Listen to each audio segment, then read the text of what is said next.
ازيكم يا جماعة عاملين ايه؟ كالعادة معاكم حسام في فيديو جديد ومقارنة جديدة، بس المقارنة بتاعت النهاردة قوية جدا لانها بين ايفون 14 برو ماكس وبين سامسونج جالاكسي اس 22 الترا. ليه عملنا المقارنة دي تحديدا؟ لان ده اقوى حاجة في الايفون وده اقوى واخر حاجة بالسامسونج. يعني من الاخر كده، وزي ما انتم شايفين اقوى اندرويد مقابل اقوى اي او اس كالعاده طبعا. وزي ما احنا متعودين هنبدا باوجه التشابه ما بين الاتنين، وبعد كده هنتكلم على اوجه الاختلاف، يعني متشابهين في ايه ومختلفين في ايه وكل واحد بيتفوق على التاني في ايه. لكن قبل ما المقارنه كده تبتدي يا جماعه، يعني الناس محبين السامسونج وعشاق الايفون، احنا هنقارن اللي على الورق، الحاجات الاحصائيات الحقيقيه اللي متسجله، فمحدش يزعل من البدايه لما نقول انه افضل. لكن كالعاده زي ما بقول دايما، لو عندك اي سؤال اكتبه في الكومنتات تحت لان برد على كل الاسئله. ولو عجبك الفيديو ما تنساش تضغط لايك وتشترك في القناه عشان يوصلك اشعار جديد بكل مقارنه بننزلها وكل فيديو جديد. يلا بينا نبتدي باوجه التشابه. بسم الله الرحمن الرحيم كده. ومبدئيا سامسونج اس 22 الترا وايفون 14 برو ماكس الاثنين بيدعموا شبكات الاتصال الجيل الثاني والثالث والرابع والخامس. ايفون 14 برو ماكس اقدر اركب شريحه عاديه وشريحه الكترونيه، وفي نسخه تانية منه بتيجي شريحتين عاديتين. كذلك السامسونج اس 22 الترا زي ما انتم شايفين برضو اقدر اركب شريحه عاديه وشريحه الكترونيه، او ممكن اركب خطين عاديين نانو سم.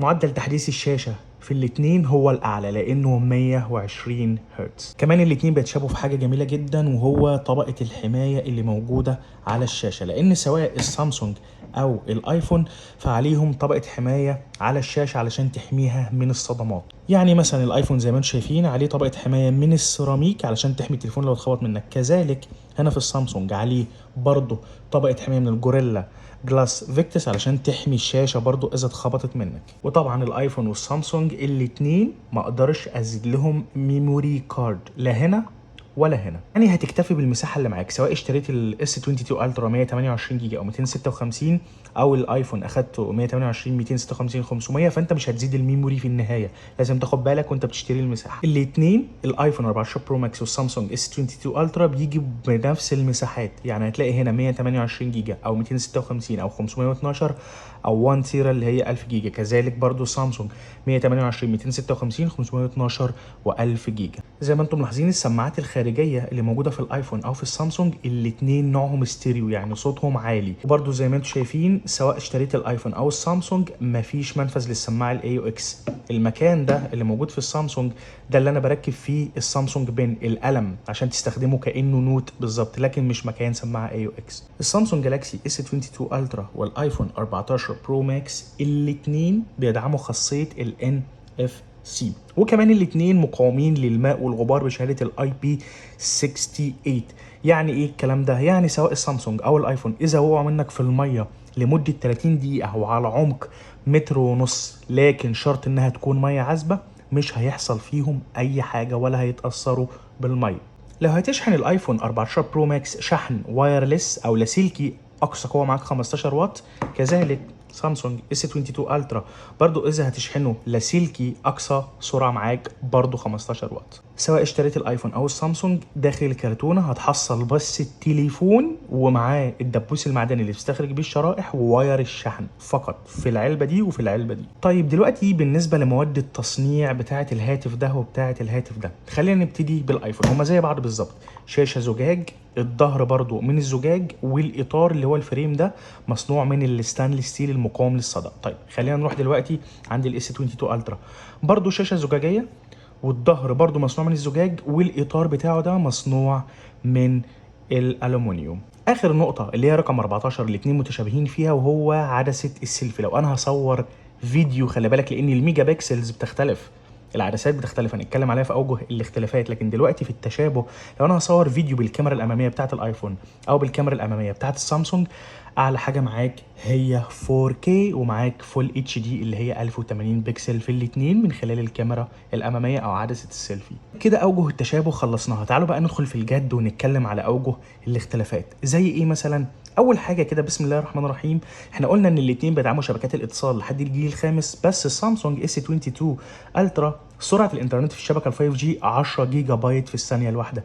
اما لو رحت عند ايفون 14 برو ماكس سرعه الانترنت اقل لانها 3.7 جيجا بايت في الثانيه الواحده. يعني لو موصل الاتنين على شبكه 5G او الخط بتاعك 5G اللي هيكون اسرع في الانترنت هو الاس 22 الترا. بس الفرق بين 3.7 جيجا و10 جيجا هو اصلا كتير، ولكن علميا السامسونج اسرع. حجم الشاشه في الاثنين زي ما انتم ملاحظين طبعا مختلف، او السامسونج اكبر لان حجم الشاشه في الايفون 6.7 انش، في السامسونج 6.8 انش. بالنسبه لنوع الشاشه في الاثنين، في الايفون نوع الشاشه OLED، اما في السامسونج دايناميك اموليد 2X. الاثنين تقريبا متساويين، الشاشه هنا وهنا اروق ما يكون. طيب لو هتروح للوزن بقى دلوقتي، وزن الهاتف هنا وهنا، هتلاحظ ان السامسونج اخف. ليه؟ لان السامسونج 227 جرام فقط، اما الايفون اكبر 240 جرام. يعني ايفون 14 برو ماكس تقريبا ربع كيلو ماسكه في ايدك، بخلاف ده اقل شويه في الوزن. اما بالنسبه لنظام التشغيل فالاتنين متساويين فيه. ليه؟ لان نظام التشغيل اللي موجود في السامسونج هو اندرويد 12، تقدر تعمل له ابجريد لحد اندرويد 13، وده اعلى حاجه في السامسونج. هتروح عند الايفون برضو هتلاقي نظام التشغيل iOS 16، وتقدر تعمل له ابجريد لحد iOS 16.1، يعني اخر حاجه في الاي او اس واخر شيء في الاندرويد. طيب بقى دلوقتي تعالوا نروح لنقطة مهمة جدا جدا، وهي المعالج بتاعة الهاتف قبل ما نتكلم عن الكاميرا، اللي هي السرعة بتاعة الموبايل. سواء السامسونج S22 الترا او ايفون 14 برو ماكس، المعالج اللي موجود هنا والمعالج اللي موجود هنا اقوى حاجة في المعالجات. ده اقوى شيء في الاندرويد وده اقوى شيء في الاي او اس. ليه؟ لان المعالج اللي موجود في ايفون 14 برو ماكس ابل A16 بايونيك، اقوى حاجه واخر حاجه في الاي او اس. اما لو رحت عند السامسونج S22 الترا هتلاقي المعالج بتاعه كوالكوم سناب دراجون 8 جي 1 او الجيل الاول. في بعض الدول التانية هتلاقي فيها المعالج اكزينوس 2200. سواء هنا او هنا فالمعالج سريع جدا وقوي جدا في الاثنين يعني، بس على حسب انت حابب الاندرويد اصلا ولا حابب الاي او اس. طيب بالنسبه للرام، سرعه الجهاز، طبعا السرعه بتاعت ايفون 14 برو ماكس اخر حاجه 6 جيجا رام، اما السامسونج في منه 8 جيجا رام وفي منه نسخ على حسب المساحه 12 جيجا رام. طيب نروح دلوقتي عند حاجه بقى مهمه جدا، وهي الكاميرات. هنبتدي مثلا بالكاميرا الاماميه. هنا عدسه واحده، وزي ما انتم شايفين برضو هنا عدسه واحده. العدسه اللي موجوده في الاس 22 الترا او في السامسونج 40 ميجا بكسل. لو هصور فيديو زي ما قلت قبل كده هتصوره 4K وفول اتش دي. هتروح عند الايفون هتلاقي العدسه اقل شويه، برضو عدسه واحده في الجزيره اللي موجوده هنا دايناميك ايلاند، ولكن العدسه بتاعت السيلفي دقتها 12 ميجا بكسل فقط. بس في حاجه جميله بقى موجوده في الكاميرا هنا مش موجوده في السامسونج، مع ان السامسونج الميجا بكسلز اكتر، ولكن في عندك تصوير سينمائي سينماتيك مود موجود في الكاميرا الاماميه وفي الكاميرا الخلفيه بتاعت الايفون، بتخلي التصوير اجمل بكتير. دلوقتي هنروح لحاجه مهمه جدا، وهي العدسه الخلفيه او الكاميرا الخلفيه. زي ما انتم ملاحظين موجود هنا 4 عدسات موجودين في السامسونج، وموجود 3 عدسات في الايفون. خلينا نبتدي ب S22 الترا. العدسه الرئيسيه دقتها 108 ميجا بكسل، وعندك عدسه ثانيه 10 ميجا بكسل بتاعت البيروسكوب، وعدسه ثالثه 10 ميجا بكسل بتاعت التقريب البصري، وعدسه رابعه 12 ميجا بكسل بتاعت الوايد انجل او الزاويه الواسعه. ده بالنسبه للسامسونج. كمان الاس 22 الترا الكاميرا الخلفيه فيها شويه مميزات زي التركيز التلقائي PDAF، وفيها تصوير بزاويه واسعه الترا وايد انجل، فيها تثبيت بصري OIS، وفيها تقريب بصري لحد 10x، وفيها تقريب رقمي لحد 100x اوكي او 100x. خلينا بقى نروح عند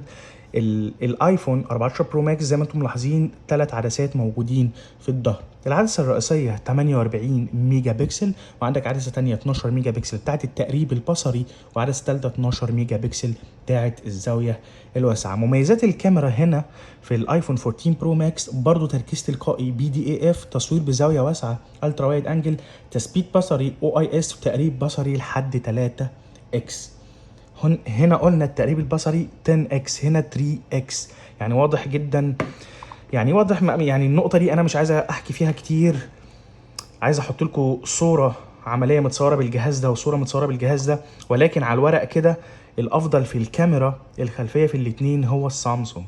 بس هرجع وأقول الآيفون في الكاميرا الأمامية وفي الكاميرا الخلفية شيء مش موجود في السامسونج، وهو التصوير السينمائي. على سبيل المثال لما تروح، هفتح لكم الكاميرا دلوقتي، هتروح عند الكاميرا هنا هتلاقي كلمة بورتريت وفوتو فيديو وجنبيها سينماتيك. السينماتيك ده مش موجودة غير في الايفون، تخلي التصوير واقعي جدا. ما لو هتصور فيديو بالكاميرا الخلفية عندك في السامسونج 8K و4K وفول اتش دي واتش دي كل حاجه. هتروح عند الايفون لا مفيش 8K بس في 4K وفول اتش دي واتش دي فقط. ده بالنسبه لتصوير الفيديو بالكاميرا الخلفيه. طبعا زي ما انتم عارفين منفذ الشحن في السامسونج يو اس بي تايب سي، في الايفون لايتنينج. منفذ الشاحن هنا وهنا. اما بقى لو رحت عند البطاريه في السامسونج هتلاقي البطاريه اعلى، لان البطاريه في السامسونج 5000 ملي امبير طبعا غير قابله للازاله. قوه الشحن في السامسونج 45 واط.